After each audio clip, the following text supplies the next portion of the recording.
महागांव तहसील में एक दिव्यांग महिला को न्यायालय द्वारा न्याय देने के बावजूद भी महिला के मामा ने उनकी जमीन पर कब्जा कर लिया है। इससे परेशान महिला ने प्रशासन से अब मदद की गुहार लगाई है।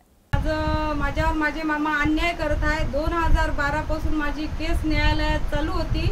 न्यायालयाने आता 2-4 महिन्यापूर्वी मला निकाल दिला, तर मी अर्ज केलेला आहे सगळ्या अधिकाऱ्यांना। हे कोर्टाचा न्याय दिलेला आहे, ऑर्डर आहे माझी, आणि मी अशा पद्धतीचे अर्ज केलेले आहे की शासनाला विनंती केली की माझं मला न्याय देण्यात यावं, पण आजपर्यंत कुठल्याही शासनाने कोणतीही ॲक्शन घेतलेली नाही आणि माझ्यावर कोणतेही हे केलेलं नाही आहे। तुम्ही किती वर्षापासून हा 2012 पासून माझी केस चालू आहे आणि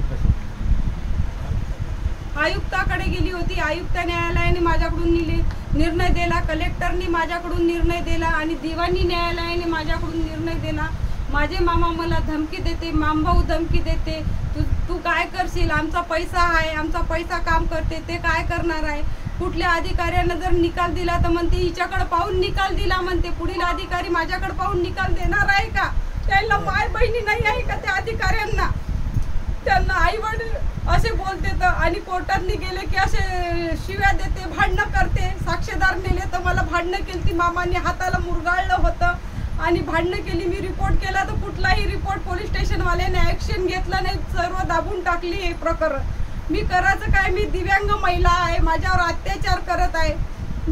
मला 2 मुलं आहे आणि दोन्ही मुलाचं शिक्षण यायच्या कोर्टामुळं आणि याच्यामुळं सगळं थांबून गेलेलं आहे।